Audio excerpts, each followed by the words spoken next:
Sejam muito bem-vindos a mais um vídeo do canal Momento Terapia. Todos os dias trazendo conteúdos incríveis para cuidar da sua saúde mental. Deixe seu like e se inscreve no canal. O que mais aflige cada um de vocês?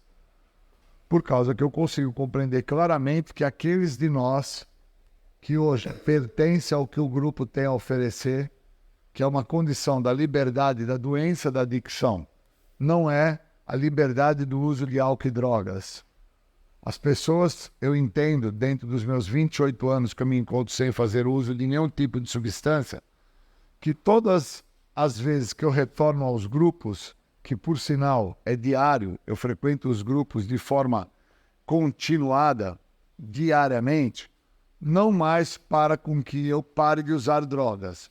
Eu frequento os grupos de forma continuada para com que eu não volte a me drogar. A tendência que eu tenho de me drogar hoje é muito maior do que uma pessoa que acabou de chegar aqui no grupo e tem aí seus 30 dias limpo. Essa pessoa que está com 30 dias limpo no grupo, ela está muito mais segura de se manter-se sóbria do que a minha pessoa com 28 anos. E alguns aqui dos membros do grupo podem pensar assim, poxa, Júlio, você está falando então para nós que quanto mais tempo limpo, é mais fácil de usar? Sim, porque quanto mais tempo limpo, mais próximo da situação que me leva para a substância, eu me torno. Eu me torno muito próximo da procrastinação, eu me torno muito próximo da minha imaturidade, eu me torno muito próximo dos mecanismos de defesa para voltar a beber ou a fumar maconha. Eu me torno muito próximo de tudo que eu, antes de começar a falar aqui para vocês sobre recuperação e os passos, eu fui perguntando para cada membro aqui do grupo. O que é que te aflige mais? O companheiro, o que que te aflige mais? O companheiro, o que que te aflige mais? E eu consigo perceber que a maneira como os meus companheiros que estão aqui no grupo hoje retratam o que aflige a eles, vem antes da doença. E no meu caso, é o contrário. Se vocês me perguntassem, Júlio, o que que te aflige mais hoje? É saber que eu tenho a doença da adicção, que eu não sou a doença, eu tenho ela. E por ter ela, eu sou um apto candidato a procrastinar, a substituir, racionalizar, a sofrer de desconfiança dos outros, a ter uma imaturidade emocional, a acreditar que eu possa beber, que eu possa fumar, acreditar que o meu problema foi um tipo de substância e que se aquele tipo eu não estiver fazendo uso, as outras a quais a sociedade fala que, de certa forma, é uma substância não tão pesada, eu vou poder fazer o uso de forma moderada. Então, quando eu vou me atentando a todo esse contexto que eu estou falando, eu vou deixando claro para mim, que sou a pessoa que estou mais próxima a escutar da minha própria boca do que os demais que estão aqui sentados no grupo aqui, de que o tempo limpo ele pode me dar uma ajuda, mas ele não me garante nada. Enquanto aquele que tem um menor tempo limpo, ele se garante pelo medo, ele se garante pela paura, ele se garante por sentimentos que agora controlam ele. E que no meu caso, esse tipo de sentimento não me controla mais. Por causa que eu já passei esse processo.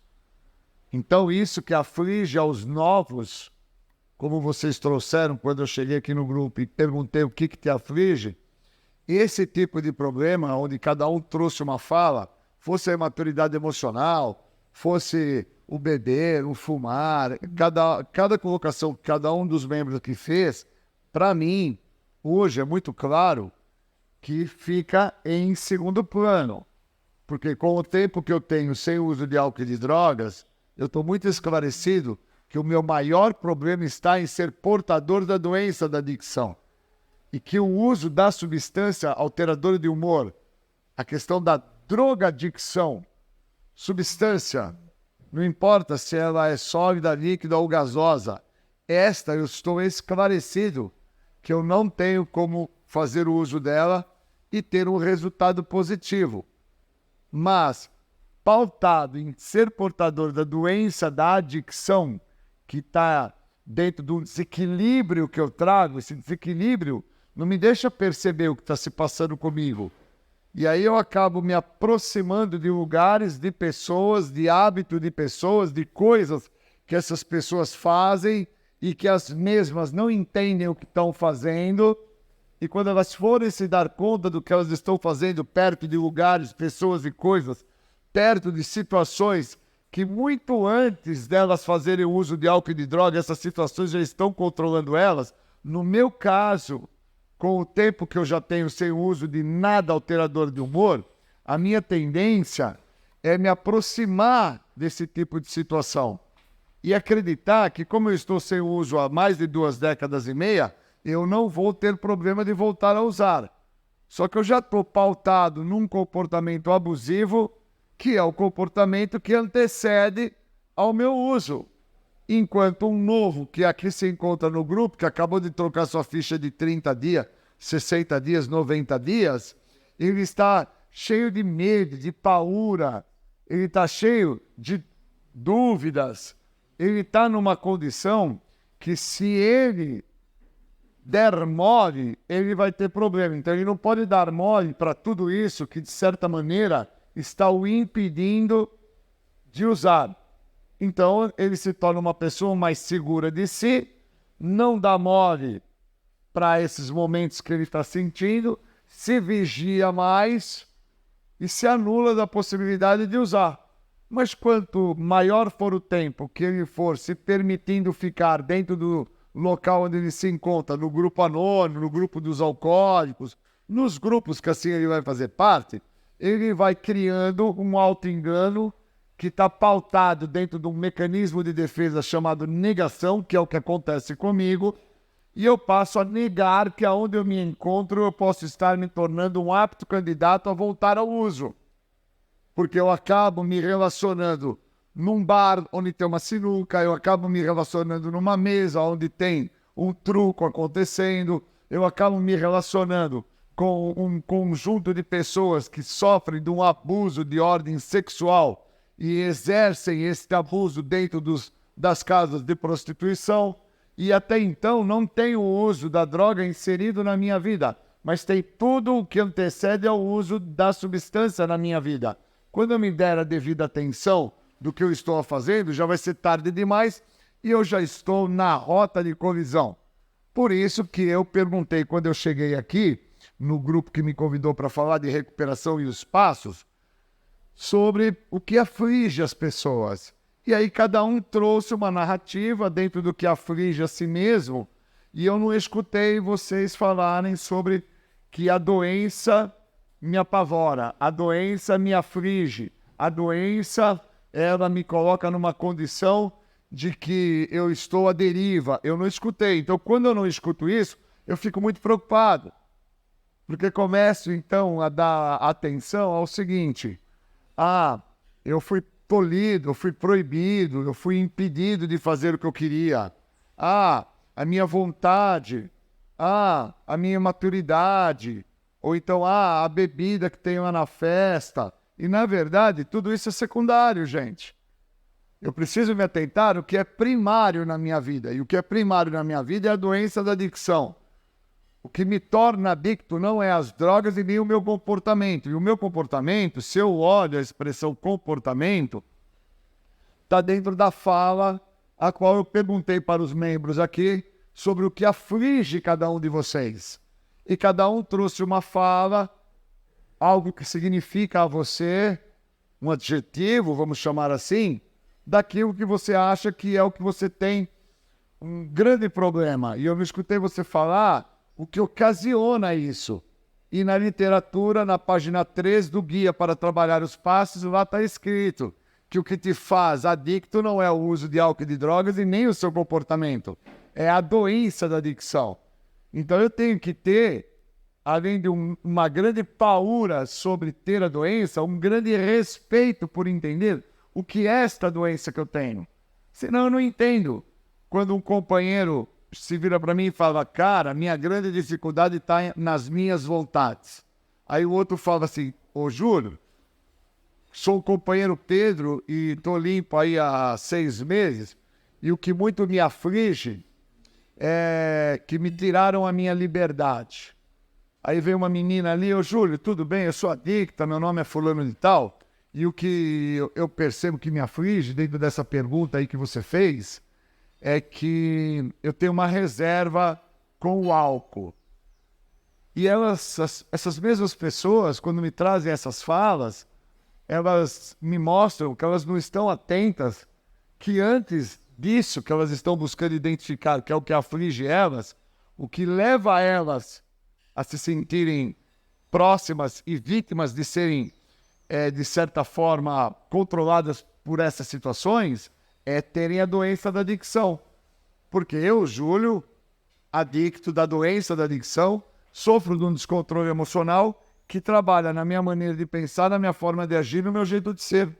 Eu tenho um baita de um problema em relação a isso, a minha maneira de agir, minha forma de ser, minha maneira de me portar, a maneira que eu interajo com a vida. Eu tenho um baita de um problema. E esse baita desse problema, se eu não estiver atento a ele, eu sou vítima fácil. E aí, quando eu perguntei a vocês, os membros aqui do grupo, que frequentam aqui esse grupo, que estão aqui dentro desse grupo, o que aflige vocês, eu percebi o descuido, porque vocês se voltaram para uma questão secundária e não para uma questão primária. E eu estou muito preocupado com o que tem me afligido, com tudo que tem me acontecido, que é por parte de ter a doença.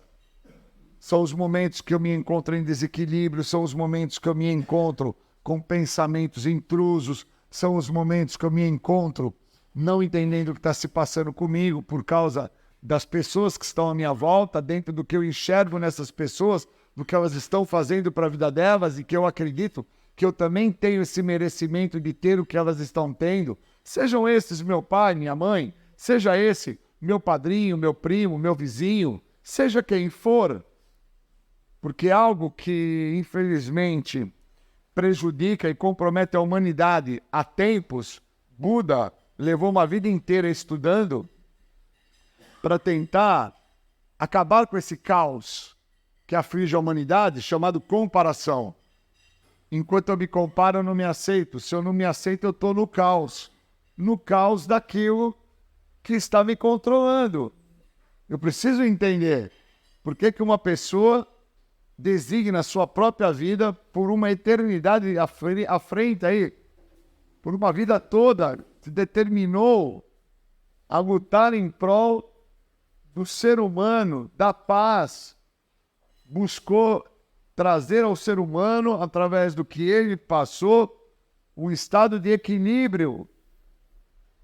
E eu não consigo perceber isso, eu fico me atentando só ao que está de forma secundária, externo à minha pessoa. Eu preciso me atentar àquilo que está dentro de mim, aquilo que me controla, aquilo que me domina e aquilo que não me deixa perceber aonde eu vou chegar.